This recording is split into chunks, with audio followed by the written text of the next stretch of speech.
Hello दोस्तों, नमस्कार। स्वागत है आपका हमारे यूट्यूब चैनल देवभूमि स्टडी पॉइंट में।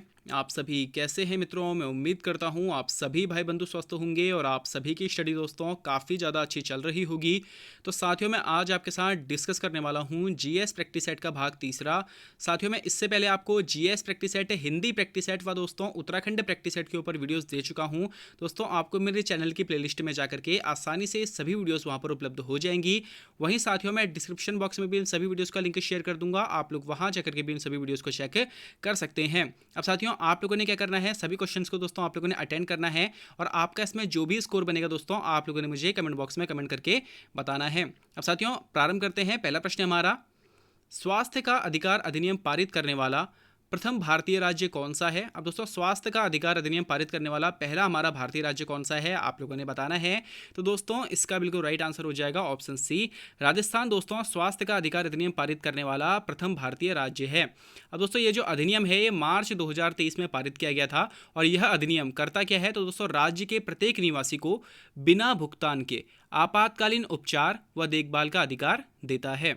अगला प्रश्न हमारा, नई दिल्ली में आयोजित 18वें G20 शिखर सम्मेलन 2023 के दौरान भारत के G20 शेरपा निम्न में से कौन थे? अब साथियों, आप सभी जानते होंगे कि 18वां जो G20 शिखर सम्मेलन हुआ था 2023 में, यह भारत में आयोजित किया गया था और दोस्तों नई दिल्ली में इसका आयोजन हुआ था भारत मंडपम प्रगति मैदान में। अब दोस्तों, आप लोगों ने बताना है कि इस आयोजन के दौरान भारत के G20 शेरपा निम्न में से कौन थे? तो दोस्तों, इसका बिल्कुल राइट आंसर हो जाएगा हमारा ऑप्शन डी, अमिताभ कांत। दोस्तों, 18वें G20 शिखर सम्मेलन 2023 के दौरान भारत के G20 शेरपा थे। अब साथियों, आपने इस पॉइंट को ध्यान में रखना है, ठीक है। और दोस्तों, इस साल क्या हुआ था, जो 2023 का वर्ष था, इस समय पर भारत ने इस G20 सम्मेलन की अध्यक्षता करी थी और अफ्रीकी संघ को दोस्तों इसमें हाल ही में शामिल किया गया था, ठीक है ना। आपने इसको ध्यान में रखना है, ये प्रश्न बना है हमारी परीक्षाओं में, आगे भी इसके बनने के पूरे पूरे चांस है। अब साथियों, आप लोगों ने मुझे कमेंट बॉक्स में बताना है कि G20 का जो गठन है वह किस वर्ष हुआ था। अगला प्रश्न दोस्तों हमारा, भारत में सिविल सेवा का जनक किसे कहा जाता है? तो दोस्तों, इसका बिल्कुल राइट आंसर हो जाएगा ऑप्शन सी, लॉर्ड कॉर्नवालिस को दोस्तों भारत में सिविल सेवा का जनक कहा जाता है। इसने दोस्तों ब्रिटिश शासन के दौरान भारत में सिविल सेवा की नींव रखी थी। और साथियों, आपने ध्यान में रखना है कि इसके अतिरिक्त कॉर्नवालिस ने 1793 ईस्वी में स्थायी बंदोबस्त की पद्धति भी लागू करी थी। तो दोस्तों, ये प्रश्न भी काफ़ी पूछा जाता है कि स्थायी बंदोबस्त किसके द्वारा लागू किया गया था? तो लॉर्ड कॉर्नवालिस, आप लोगों ने ध्यान में रखना है, 1793 में। अगला प्रश्न दोस्तों हमारा, उत्तराखंड राज्य में प्रथम खनन नीति की घोषणा कब करी गई थी? तो दोस्तों, इसका बिल्कुल राइट आंसर हो जाएगा ऑप्शन बी, वर्ष 2001 में उत्तराखंड राज्य में दोस्तों प्रथम खनन नीति की घोषणा करी गई थी और दोस्तों वर्ष 2021 में इस खनन नीति में संशोधन किया गया था। आपने इस पॉइंट को भी ध्यान में रखना है। तो दोस्तों, अगला प्रश्न हमारा, निम्न में से किसने जौनपुर नगर की स्थापना करी थी? अब साथियों, जौनपुर नगर की स्थापना किसने करी है, आप लोगों ने बताना है। तो दोस्तों, इसका बिल्कुल राइट आंसर हो जाएगा ऑप्शन सी, फिरोज शाह तुगलक ने दोस्तों जौनपुर नगर की स्थापना की थी। हालांकि दोस्तों, जो फिरोज शाह तुगलक है ये मोहम्मद बिन तुगलक की मृत्यु के पश्चात 1351 ईस्वी में शासक बना था और इसने 300 नए नगरों की स्थापना भी करी थी। इनमें दोस्तों हिसार, फिरोजाबाद, फतेहाबाद, जौनपुर और फिरोजपुर प्रमुख हैं। अगला प्रश्न दोस्तों हमारा, micro units development refinance agency यानी कि दोस्तों मुद्रा किससे संबंधित है? तो दोस्तों, जो मुद्रा है ये प्रधानमंत्री मुद्रा जो योजना है यह गैर कृषि लघु सूक्ष्म उपक्रमों से संबंधित है। तो ऑप्शन डी इसका बिल्कुल करेक्ट आंसर हो जाएगा। साथियों देखो, मेरे को आप लोगों ने कमेंट बॉक्स में बताना है कि जो प्रधानमंत्री मुद्रा योजना है यह किस वर्ष लागू करी गई थी। अगला प्रश्न हमारा, भारत में से किस वर्ष भारत में बौद्धिक संपदा का अधिकार पारित किया गया था? अब दोस्तों, आप लोगों ने बताना है कि निम्न में से किस वर्ष भारत में बौद्धिक संपदा का अधिकार पारित किया गया था। तो दोस्तों, इसका बिल्कुल राइट आंसर हो जाएगा ऑप्शन डी, वर्ष 2016 में दोस्तों भारत में बौद्धिक संपदा का अधिकार पारित किया गया था। दोस्तों, बना हुआ प्रश्न है, आपने इसको ध्यान में रखना है। अगला प्रश्न दोस्तों हमारा, दक्षिण भारत की सबसे दक्षिणी पहाड़ी निम्न में से कौन सी है? अब दोस्तों, साउथ इंडिया की सबसे सदर्न जो पहाड़ी है, ठीक है, तो वो कौन सी आप लोगों ने बतानी है। तो दोस्तों, इसका बिल्कुल राइट आंसर हो जाएगा ऑप्शन ए, कार्डमम पहाड़ी यानी कि दोस्तों इसको हम इलायची की पहाड़ी भी कहते हैं, जो कि हमारे भारतीय राज्य केरल में स्थित है। तो दोस्तों, कार्डमम की पहाड़ी या फिर इलायची की जो पहाड़ी है यह दक्षिण भारत की सबसे दक्षिणी पहाड़ी है। वहीं दोस्तों, अगर आपसे पूछा जाए कि दक्षिण भारत की सबसे ऊंची चोटी कौन सी है, तो दोस्तों अनाईमुदी दक्षिण भारत की सबसे ऊंची चोटी है। दक्षिण भारत की दोस्तों दूसरी सबसे ऊंची चोटी दोडा बेटा है। आपने इस पॉइंट को भी ध्यान में रखना है। अगला प्रश्न हमारा, राष्ट्रीय अनुसूचित जाति आयोग द्वारा अपनी वार्षिक रिपोर्ट निम्न में से किसे प्रस्तुत करी जाती है। अब दोस्तों जो एससी आयोग है यह अपनी वार्षिक रिपोर्ट निम्न में से किसे प्रस्तुत करेगा आप लोगों ने बताना है। तो दोस्तों इसका बिल्कुल राइट आंसर हो जाएगा ऑप्शन डी। यह दोस्तों अपनी वार्षिक रिपोर्ट राष्ट्रपति को पेश करते हैं और राष्ट्रपति दोस्तों इनकी रिपोर्ट को संसद में रखवाते हैं। तो दोस्तों आपने इस पॉइंट को ध्यान में रखना है। अगला प्रश्न हमारा, निर्धनता रेखा को मापने का कैलोरी मापदंड किसके द्वारा प्रस्तुत किया गया था। तो दोस्तों निर्धनता रेखा को मापने का जो कैलोरी मापदंड है, ठीक है, तो यह योजना आयोग के द्वारा दोस्तों प्रस्तुत किया गया था। तो ऑप्शन डी इसका बिल्कुल करेक्ट आंसर हो जाएगा। देखिए दोस्तों 8वीं पंचवर्षीय योजना जो कि 1992 से 1997 तक चली थी, इसमें दोस्तों योजना आयोग ने कैलोरी मान के आधार पर गरीबी रेखा का निर्धारण किया था। और दोस्तों इसके तहत क्या था कि ग्रामीण क्षेत्रों में 2400 कैलोरी प्रति व्यक्ति प्रतिदिन तथा शहरी क्षेत्रों में 2100 कैलोरी से कम प्राप्त करने वालों को गरीब माना गया था। तो आपने इस सभी पॉइंट को दोस्तों ध्यान में रखना है कि कितनी कैलोरी रखी गई थी शहरों के लिए और कितनी ग्रामीण क्षेत्रों के लिए, और कैलोरी मापदंड दिया किसके द्वारा गया था, तो योजना आयोग आपने ध्यान में रखना है। अगला प्रश्न दोस्तों हमारा, निम्न में से कौन सा एक अस्त्र उत्तराखंड के नागपंथी देवस्थलों में अनिवार्य रूप से पाया जाता है। तो दोस्तों इसका बिल्कुल राइट आंसर हो जाएगा ऑप्शन डी। त्रिशूल दोस्तों क्या है, एक ऐसा अस्त्र है जो भगवान शिव का एक प्रिय अस्त्र है। और जो दोस्तों नागपंथी होते हैं यह एक शैव संप्रदाय है, ठीक है, आपने इस पॉइंट को ध्यान में रखना है। इसलिए अनेक देवस्थलों में क्या होता है दोस्तों कि त्रिशूल अनिवार्य हो जाता है। नागपंथी दोस्तों भारत का प्राचीन योगियों का एक संप्रदाय है, ठीक है, तो आपने इन सभी पॉइंट को ध्यान में रखना है। अगला प्रश्न हमारा, उत्तराखंड के किस स्थान पर भारत का प्रथम आर्य समाज मंदिर बनाया गया था। तो दोस्तों इसका बिल्कुल राइट आंसर हो जाएगा ऑप्शन बी। नैनीताल में दोस्तों उत्तराखंड का पहला या फिर भारत का पहला दोस्तों आर्य समाज मंदिर बनाया गया था। अब दोस्तों आपने एक पॉइंट और ध्यान में रखना है कि रामनगर के एक ढिकुली निवासी थे गजानंद छिमवाल, जिन्होंने दोस्तों 1874 में सत्य धर्म प्रकाशनी सभा की स्थापना भी करी थी, जो कि आर्य समाज से संबंधित थी। अगला प्रश्न हमारा, बागेश्वर शहर किन नदियों के संगम पर स्थित है। अब दोस्तों जो बागेश्वर शहर है हमारा यह सरयू व गोमती नदी के संगम पर स्थित है। तो ऑप्शन डी इसका बिल्कुल करेक्ट आंसर हो जाएगा। वहीं दोस्तों उत्तराखंड की सबसे पवित्र नदी भी सरयू को माना जाता है, आपने इस पॉइंट को भी ध्यान में रखना है। अगला प्रश्न हमारा, भारत के बाद G20 समिट का अध्यक्ष निम्न में से कौन सा देश है। अब देखिए दोस्तों वर्ष 2023 में 18वें G20 शिखर सम्मेलन का आयोजन तो भारत ने किया था, तब दोस्तों भारत ने इसकी अध्यक्षता करी थी। लेकिन दोस्तों अब 19वां जो G20 समिट होगा, जो कि दोस्तों अब ब्राज़ील में होना है, तो दोस्तों ब्राज़ील क्या करेगा, अब इसकी अध्यक्षता करेगा। तो ऑप्शन बी इसका बिल्कुल करेक्ट आंसर हो जाए। तो दोस्तों अगला प्रश्न हमारा, 2011 जनगणना के अनुसार भारत के किस राज्य में अनुसूचित जनजाति की जनसंख्या सर्वाधिक है। तो दोस्तों इसका बिल्कुल राइट आंसर हो जाएगा ऑप्शन सी। भारत के दोस्तों मध्य प्रदेश राज्य में एसटी जो जनसंख्या है वह दोस्तों सर्वाधिक रही थी 2011 जनगणना के अनुसार। अगला प्रश्न दोस्तों हमारा, बन्नी ग्रासलैंड निम्न में से किस राज्य में अवस्थित है। तो दोस्तों बन्नी ग्रासलैंड गुजरात राज्य में अवस्थित है, ऑप्शन बी इसका बिल्कुल करेक्ट आंसर हो जाएगा। और इसे दोस्तों एशिया का सबसे बड़ा ग्रासलैंड माना जाता है, तो इंपोर्टेंट पॉइंट है, आपने इसको ध्यान में रखना है। अगला प्रश्न दोस्तों हमारा, वसा का पाचन किसके द्वारा होता है। तो दोस्तों जो वसा का पाचन होता है यह लाइपेज के द्वारा होता है, तो ऑप्शन डी इसका बिल्कुल करेक्ट आंसर हो जाएगा। देखिए दोस्तों लाइपेज क्या है, तो एक एंजाइम है जो अग्नाशय के द्वारा दोस्तों स्रावित होता है और वसा को पचाने में सहायक होता है। अगला प्रश्न दोस्तों हमारा, कौन सा अनुक्रम सक्रिय होता है जब हम कंप्यूटर सिस्टम चालू करते हैं। तो दोस्तों जब हम कंप्यूटर सिस्टम चालू करते हैं तो बूट सिस्टम क्या होता है, सक्रिय करता है, ठीक है, तो बूट सिस्टम से हम क्या करते हैं, कंप्यूटर सिस्टम चालू करते हैं। अगला प्रश्न दोस्तों हमारा, धान के खेतों में से उत्सर्जित होने वाली तथा पृथ्वी के तापमान में वृद्धि करने वाली गैस का नाम क्या है। तो दोस्तों धान के खेतों से उत्सर्जित होने वाली और पृथ्वी के तापमान में वृद्धि करने वाली जो गैस है वह हमारी मीथेन हो जाएगी, तो ऑप्शन सी इसका बिल्कुल करेक्ट आंसर हो जाएगा। अगला प्रश्न दोस्तों हमारा, निम्न में से गैर संवैधानिक निकाय कौन सा है। और दोस्तों गैर संवैधानिक निकाय क्या हुआ जिसकी चर्चा दोस्तों हमारे संविधान में नहीं करी गई है, वह हमारा गैर संवैधानिक निकाय हो जाएगा।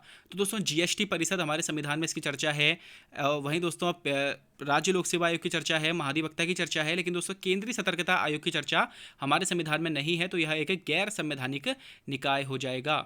अगला प्रश्न दोस्तों हमारा, उत्तराखंड से राज्यसभा में सदस्यों की संख्या कितनी है। अब दोस्तों उत्तराखंड से राज्यसभा के कुल कितने सदस्य हैं आप लोगों ने बताना है। तो दोस्तों इसका बिल्कुल राइट आंसर हो जाएगा ऑप्शन बी। उत्तराखंड से दोस्तों राज्यसभा के कुल 3 सदस्य हैं, वह दोस्तों हमारे लोकसभा के कुल 5 सदस्य हैं जिनके लिए अभी वर्तमान में चुनाव हो रहे हैं। अब साथियों आप लोगों ने चुनाव से रिलेटेड जितने भी तथ्य हैं उन सभी पॉइंट्स को दोस्तों आप लोगों ने एक बार देख लेना है। मैं दोस्तों आपके एग्जाम से पहले आपके लिए चुनाव से रिलेटेड एक वीडियो लेकर के आऊँगा जिसमें दोस्तों आपके चुनाव के सारे इंपॉर्टेंट पॉइंट को मैं आप लोगों को कवर करवा दूंगा। अगला प्रश्न दोस्तों हमारा 2019 के CAA अधिनियम के अनुसार निम्न में से किस एक देश के अवैधानिक प्रवासी नागरिकता के लिए अर्हित नहीं होंगे। यानी कि दोस्तों इसमें बोला गया है कि 2019 के CAA जो एक्ट था, इसके अनुसार दोस्तों किस एक देश के नागरिकता, किस एक देश के लोगों को नागरिकता प्रदान नहीं करी जाएगी। तो दोस्तों अफगानिस्तान के लोगों को करी जाएगी, आप लोगों को पता होगा, बांग्लादेश और पाकिस्तान। दोस्तों इन 3 देशों से आने वाले जितने भी हमारे जो 6 धर्म के लोग हैं, हिंदू, सिख, ईसाई, बौद्ध, जैन व पारसी, दोस्तों इन लोगों को क्या करा जाएगा, CAA के तहत नागरिकता प्रदान करी जाएगी। तो श्रीलंका दोस्तों इसमें ऐसा देश है जिसके नागरिकता के लिए यहाँ के लोग अर्हित नहीं होंगे। अगला प्रश्न दोस्तों हमारा, भारत में प्रथम पंचवर्षीय योजना निम्न में से किस वर्ष प्रारंभ करी गई थी। तो दोस्तों भारत में पहली पंचवर्षीय जो योजना थी वह वर्ष 1951 से प्रारंभ करी गई थी। और दोस्तों ये योजना आयोग प्लानिंग कमीशन के आधार पर दोस्तों इसको प्रारंभ करा गया था। योजना आयोग की दोस्तों स्थापना कब हुई थी, तो वर्ष 1950 में योजना आयोग की स्थापना हुई थी और 1951 में दोस्तों प्रथम पंचवर्षीय योजना आई थी। अगला प्रश्न दोस्तों हमारा, भारत सरकार द्वारा 20 सूत्रीय कार्यक्रम किस वर्ष प्रारंभ किया गया था। तो दोस्तों भारत सरकार के द्वारा जो 20 सूत्रीय कार्यक्रम है यह वर्ष 1975 में प्रारंभ किया गया था। अब दोस्तों मुझे आप लोगों ने कमेंट बॉक्स में बताना है कि इस समय पर भारत के प्रधानमंत्री कौन थे। अगला प्रश्न दोस्तों हमारा, 1878 का वर्नाक्यूलर प्रेस एक्ट जब पारित किया गया था तब भारत के दोस्तों गवर्नर जनरल कौन थे। तो साथियों 1878 का जो वर्नाक्यूलर प्रेस एक्ट है, इसमें दोस्तों जब यह पारित किया गया था तो भारत के गवर्नर जनरल कौन थे, आप लोगों ने बताना है। तो दोस्तों इसका बिल्कुल राइट आंसर हो जाएगा ऑप्शन बी, लॉर्ड लिटन। दोस्तों 1878 के वर्नाक्यूलर प्रेस एक्ट जब पारित किया गया था, इसमें भारत के गवर्नर जनरल थे। दोस्तों वर्नाक्यूलर प्रेस एक्ट किससे रिलेटेड था, तो पत्रों, जो जितने भी हमारे समाचार पत्र होते थे इनके ऊपर पाबंदी लगाई गई थी इस प्रेस एक्ट के द्वारा। अगला प्रश्न दोस्तों हमारा, 2011 जनगणना के अनुसार उत्तराखंड की साक्षरता दर कितनी है। तो दोस्तों इसका बिल्कुल राइट आंसर हो जाएगा 78.82%। तो दोस्तों ऑप्शन सी इसका बिल्कुल करेक्ट आंसर हो जाएगा। वहीं दोस्तों अगर बात करी जाए भारत उत्तराखंड की दोस्तों पुरुष साक्षरता दर की, तो 87.40% दोस्तों क्या रहा था, तो उत्तराखंड की पुरुष साक्षरता दर रही थी। और वही दोस्तों उत्तराखंड में महिला साक्षरता दर कितनी थी अगर आपसे पूछा जाए, तो दोस्तों 70.01% क्या रही थी, हमारे उत्तराखंड की महिला साक्षरता रही थी। अगला प्रश्न दोस्तों हमारा, ऑपरेटिंग सिस्टम एक क्या है। अब दोस्तों ऑपरेटिंग सिस्टम क्या है, सॉफ्टवेयर है, हार्डवेयर है, फर्मवेयर है या फिर इंडस्ट्रीवेयर है। तो दोस्तों इसका बिल्कुल राइट आंसर हो जाएगा हमारा ऑप्शन ए, ऑपरेटिंग सिस्टम दोस्तों क्या है, OS जो है एक सॉफ्टवेयर है। अगला प्रश्न दोस्तों हमारा, रामप्रसाद बिस्मिल और अशफाक उल्ला खां को किस मामले में फांसी दी गई थी। तो दोस्तों इसका बिल्कुल राइट आंसर हो जाएगा ऑप्शन ए, काकोरी जो कांड था दोस्तों, इस मामले में दोस्तों रामप्रसाद बिस्मिल, अशफाक उल्ला खां और रोशन सिंह, इन तीनों को दोस्तों 19 अगस्त 1927 को काकोरी कांड के चक्कर में दोस्तों इन तीनों को क्या हुआ था, फांसी की सजा दी गई थी। दोस्तों जो काकोरी कांड हुआ कब था, तो दोस्तों 9 अगस्त 1925 को चंद्रशेखर आजाद, रामप्रसाद बिस्मिल, अशफाक उल्ला खां, राजेंद्र लाहिड़ी और रोशन सिंह ने क्या करा था दोस्तों कि लखनऊ से कुछ दूरी पर काकोरी और आलमनगर के बीच की जो ट्रेन थी इसमें सरकारी खजाना जा रहा था जिसको लूट लिया था, जिस वजह से दोस्तों 19 अगस्त 1927 को इन्हें फांसी दी गई थी। अगला प्रश्न दोस्तों हमारा, MS वर्ड में नया खाली दस्तावेज खोलने की शॉर्टकट की क्या है। अब दोस्तों जब हम MS वर्ड यूज़ करते हैं और उसमें तब जब हमने दोस्तों कोई नया खाली दस्तावेज खोलना होता है तो हमारी शॉर्टकट की क्या होती है, आप लोगों ने बताना है। तो दोस्तों इसका बिल्कुल राइट आंसर हो जाएगा ऑप्शन बी, Ctrl+N दोस्तों MS वर्ड में नया खाली दस्तावेज खोलने की शॉर्टकट की है। वही दोस्तों Ctrl+B हाईलाइटेड जो हमारे टेक्स्ट होता है उनको बोल्ड करने के लिए इसका इस्तेमाल किया जाता है। Ctrl+D का इस्तेमाल दोस्तों फॉन्ट विकल्प के लिए, फॉन्ट के ऑप्शन के लिए किया जाता है। और वही दोस्तों Ctrl+M का जो इस्तेमाल होता है वो पैराग्राफ को इंडेंट करने के लिए किया जाता है। अगला प्रश्न दोस्तों हमारा, भारत सरकार द्वारा स्टार्टअप इंडिया कार्यक्रम किस वर्ष प्रारंभ किया गया था। तो दोस्तों स्टार्टअप इंडिया कार्यक्रम भारत सरकार के द्वारा किस वर्ष प्रारंभ किया गया है, आप लोगों ने बताना है। तो दोस्तों इसका बिल्कुल राइट आंसर हो जाएगा ऑप्शन सी, वर्ष 2016 में। दोस्तों 16 जनवरी वर्ष 2016 में भारत सरकार के द्वारा स्टार्टअप इंडिया कार्यक्रम प्रारंभ किया गया था। अगला प्रश्न दोस्तों हमारा, भूकंपीय तरंगों को रिकॉर्ड करने वाला उपकरण कौन सा है। तो दोस्तों जो भूकंपीय तरंगें होती हैं इनको रिकॉर्ड करने वाला जो उपकरण है वह सिस्मोग्राफ कहलाता है। ठीक है, इस ग्राफ में दोस्तों भूकंपीय तरंगों को दिखाया जाता है। हालांकि दोस्तों इसको किस पैमाने पर मापा जाता है, तो रिक्टर पैमाने पर, रिक्टर स्केल पर दोस्तों भूकंपीय तरंगों को मापा जाता है। अगला प्रश्न दोस्तों हमारा, गाजी मलिक किस नाम से दिल्ली का सुल्तान बना था। तो दोस्तों गाजी मलिक कहलाए या फिर तुगलक गाजी, तो दोस्तों यह गयासुद्दीन तुगलक के नाम से 1320 जो हमारा वर्ष था दोस्तों उसमें दिल्ली के सिंहासन पर बैठा था। और दोस्तों इसे ही भारत में तुगलक वंश का संस्थापक भी माना जाता है। तो दोस्तों अगला प्रश्न हो जाएगा हमारा, वर्तमान में भारत के मुख्य चुनाव आयुक्त के पद पर कौन आसीन है?